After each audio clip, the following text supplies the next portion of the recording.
Ladies and gentlemen, welcome to the content patch for the 4th of July 2013. My name is TotalBiscuit with today's gaming news and comment. Coming up in the show, Broken Age needs more money, says Tim Schafer, and we'll be moving on to Steam Early Access. We'll talk about the implications of that a little later on in the show. Ubisoft suffers a Uplay security breach. Nintendo fans ask for an end to region locking. The response is not exactly what you would hope for. And Darkspore is off Steam after a plague of server issues related to its always-on DRM. All this in the OC Remix track of the day is coming your way right about now.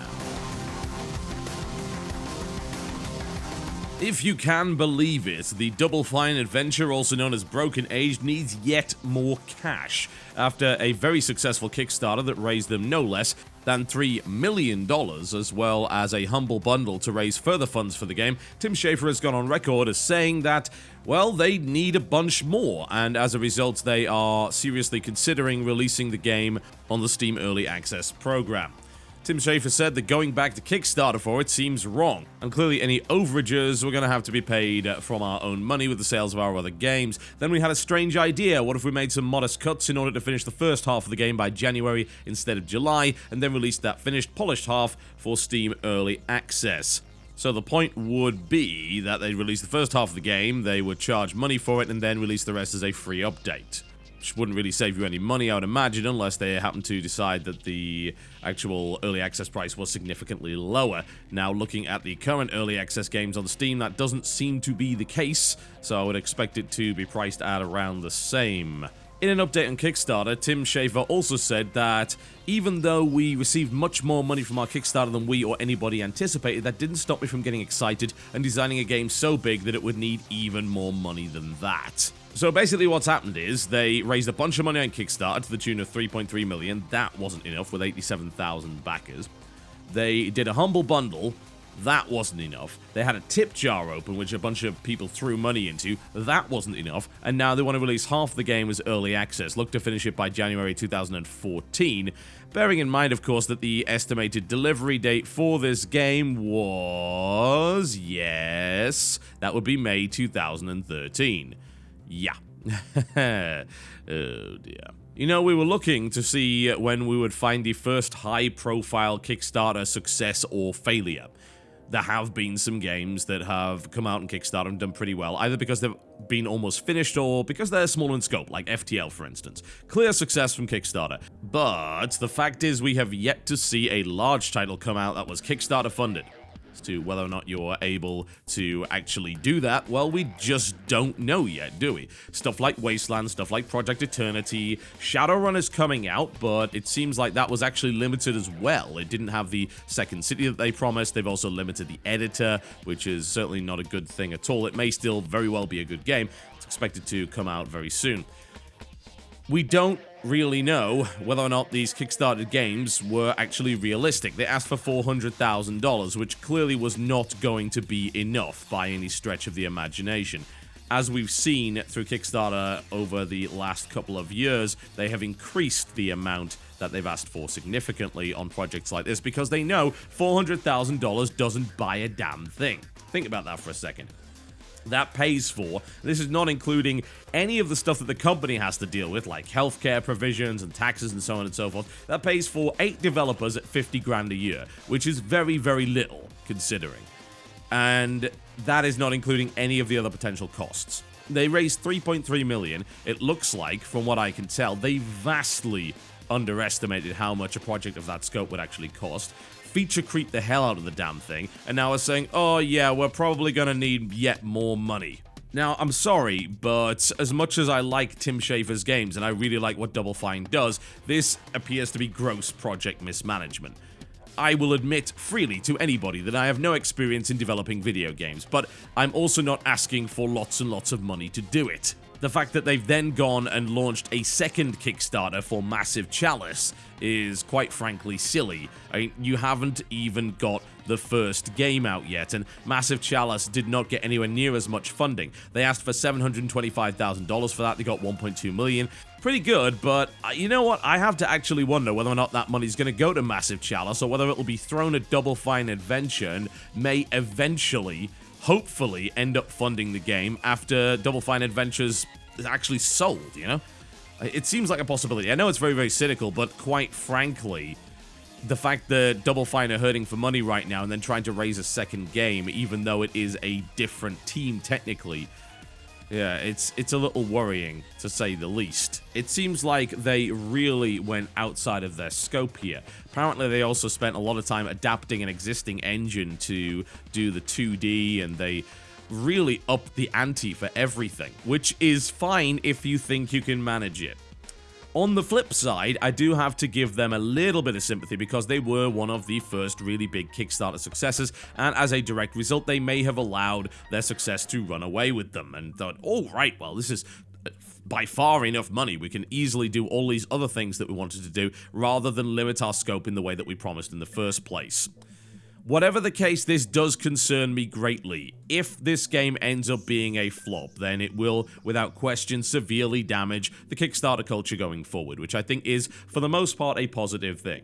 I still feel that if you take a risk on Kickstarter, then you know that it's a risk, and if it does fall flat on its face, then fine, that is part of the risk that you accept by kickstarting something in the first place. But to have something so high profile fall flat on its face would certainly severely limit the amount of confidence that people would have in Kickstarter projects in the future. And as much as we know that there aren't any really big AAAs or just big Kickstarter projects that have actually come out yet, there are several smaller projects that have benefited significantly from the use of Kickstarter. And quite frankly, I want my damn satellite rain, so don't screw this up, Schaefer.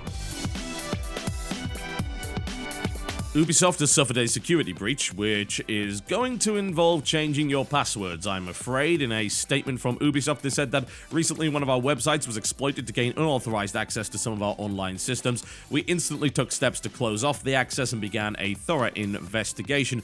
During this process, we learned that data was illegally accessed from our account database, including usernames, email addresses, and encrypted passwords. They're claiming that no personal information was stored, meaning that debit and credit card information should not have been compromised at this time, but it does mean that your Ubisoft account, and as a direct result your Uplay account, which may very well contain games, is potentially at risk. So they are strongly recommending that you change your password as quickly as possible. Even though the passwords are encrypted, it is possible that they will eventually be decrypted. If, of course, you are using the same password that you are for stuff like your email account, then I would strongly suggest you change those as well. Just a reminder, of course, about basic security precautions. Never, ever, ever use the same password for your email address, particularly your Google account, which has access to an awful lot more than just your email than you do for stuff like game services, because unfortunately those services do seem to be prime targets, and the security on them does seem to be a little bit weaker than, say, Google would be. One way or the other, this is yet another embarrassing failure when it comes to data protection, and unfortunately it seems that even Ubisoft is not quite on the ball in that respect. I do, of course, sympathize. There are plenty of ways to get into a site like that, even if you are extremely careful, but at the end of the day, if we're trying to trust companies with our data, then this is hardly going to inspire anybody with confidence. And certainly if Ubisoft wants people to use their Uplay store as opposed to using Steam, then this is not the right way to go about it. So folks, do please change your passwords as quickly as possible, and do try and use passwords for non-essential services like Uplay that are not the same as passwords for stuff that's more important, like, say, Steam or Google. Campaign has begun to end region locking on the Nintendo Wii U and 3DS systems. Started by a NeoGAF member by the name of CheeseMeister3000, a petition was begun over on change.org, as well as a hashtag campaign, and more interestingly, the use of Wii U art, which has been circulating on the Wii U community page. Quite an interesting and very creative way, in fact, of raising awareness about this particular issue. The petition is fairly simple. They wish the Wii U and 3DS region locking to be removed, and this is, of course, directly following the fact that PlayStation 4 and Xbox One will not be region locked, meaning that you will be able to play games from all regions, although, of course, playing DVDs and Blu-rays from different regions is a different matter entirely. Unfortunately, it would appear that Nintendo of America has responded as of yesterday, saying that Nintendo has no plans to remove region locking from our systems. By taking this approach, Nintendo is able to include parental controls and ensure compliance with regional standards and rating systems. Right. Right. Okay, Nintendo, well, that's a fluff PR answer, isn't it? Especially considering that some of your previous systems have not, in fact, been region-locked, and yet you were perfectly capable of including parental controls on those. More to the point, the PS4 and Xbox One will also have parental controls, and no doubt will not suffer from region locking. In fact, so do the PS3, so have an awful lot of systems. So that is bollocks, quite frankly, it really is. This is quite a nice campaign, I feel, and as far as I'm concerned, a worthwhile cause. I've spoken out against slacktivist nonsense in the past, as said tweeting hashtags is bollocks, but at the end of the day, having a petition and actively promoting the campaign through something as cool as Wii U drawings, which actually do go out to a large number of Nintendo users through the community page, is extremely creative. It's very, very cool indeed. People are putting some serious effort into that, so I can certainly respect it. And quite frankly, I think that the days of region locking are long behind us. It is pretty much nonsense considering that we're trying to move towards digital distribution anyway. Funnily enough, it's something that is even an issue on PC. The No Oceans campaign that was run by Rock Paper Shotgun emphasized the fact that there were often rather long delays between the release of US and EU PC games. Maybe it was just a few days, but one way or the other, the fact that they even existed made no sense at all, because they were digital games. There are no oceans on the internet, so they said, and rightfully so. In the case of region-free gaming for any console device, it is about the freedom to choose titles which are not necessarily available in a particular region and are not necessarily available for bad reasons. We're talking about the idea that there will be a delay on an EU release of a particular title because of regionalization, even if the person who wants to buy it is perfectly capable of speaking or understanding English. It's also about being able to make a choice. Even the fact that maybe a game is in Japanese. What if I know Japanese? And I'm entirely fine with that. Does it make me an illegitimate customer? No, it really, really does not. Gone are the days of the grey market as far as I'm concerned. It's just simply a case of wanting access to a particular piece of entertainment at a particular time. And honestly, it's an on-demand culture. And if gamers cannot get it in one place, they will attempt to get it in another. That I can guarantee. You know what tends to bypass region locking pretty heavily on almost all systems? Yes, piracy. And there will be more drive towards pirating titles if you cannot access them legitimately. It is a universal constant.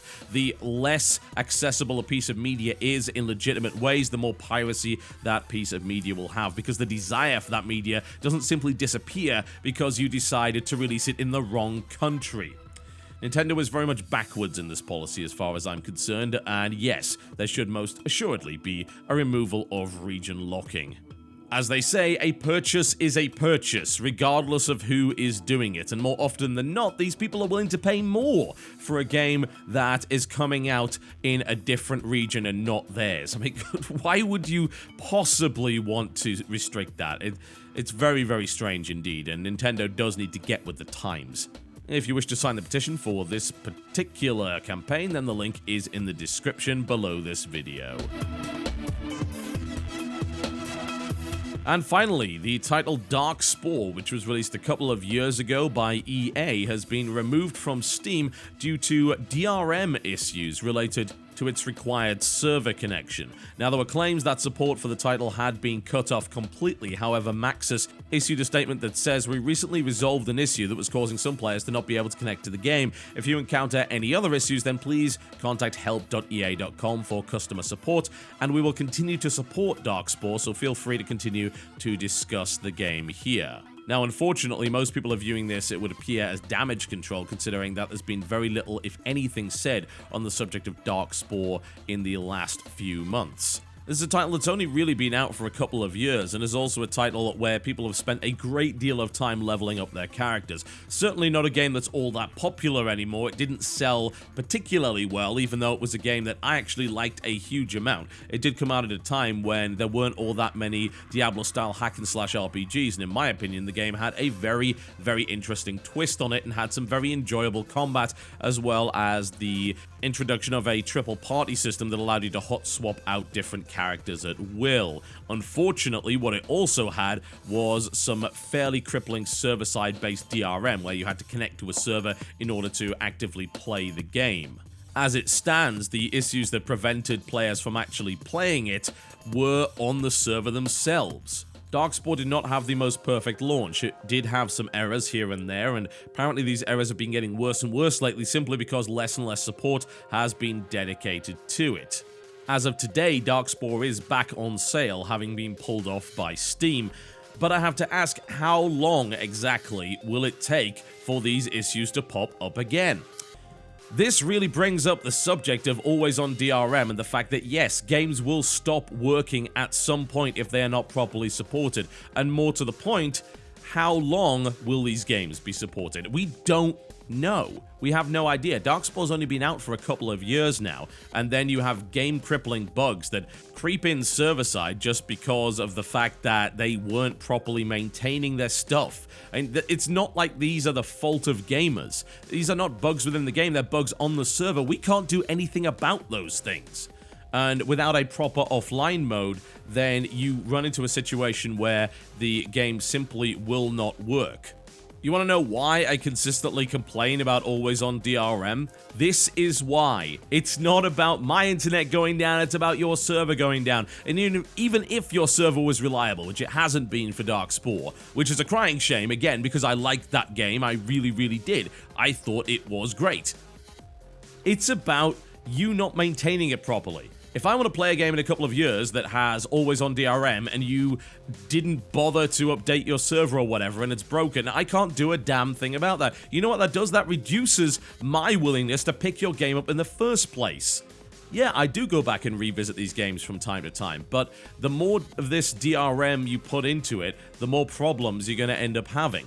Always-on DRM is guaranteed to hurt somebody. Either it's more expensive and a bigger load on the company to actually build the system and maintain it, especially considering if you want to make more and more titles like that, you bring on more and more load.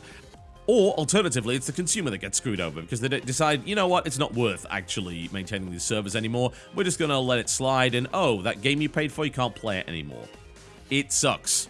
It really, really does. There is no excuse. If it is not an MMO, there is no reason for this to be the case. You do not need always-on DRM. You shouldn't have always-on DRM, and this is what will happen. This is a harbinger of things to come, folks. This is why you should always be very wary of titles that utilize always-on DRM. More of this will occur. There is no question. Okay, folks, that's me done for the day. Thank you very much for watching the content patch, but before I go, I'd like to give you your OC Remix track of the day. Would you like to suplex a train with me? Of course you would. From the brand new release of Balance of Ruin, the Final Fantasy VI OC Remix album consisting of 5 discs of nonsense and fantastic stuff, we have Gobble, Snarf and Snap by XPRT Novice. This is a rather interesting take, I have to say, on a particular theme which many of you will remember, even if it's just through that silly cartoon more so than anything else. Originally composed by Nobuo Uematsu, and the original track being called Phantom Train. It is an unusual style, let's just say. A little bit jazzy, a little bit klezmer. The coolest thing I think about this album is just how ridiculously genre-bending it is. Yesterday we had, in the style of a western, the Shadow theme, and now of course we have a Jewish klezmer version of Phantom Train. So do please enjoy, and the link to download the entire album is in the description below this video. It is all free. Okay, folks, please do enjoy your Independence Day if you happen to be in the US. If you're in the UK, then feel free to celebrate the fact that we got rid of them. Isn't it wonderful? I'll see you next time.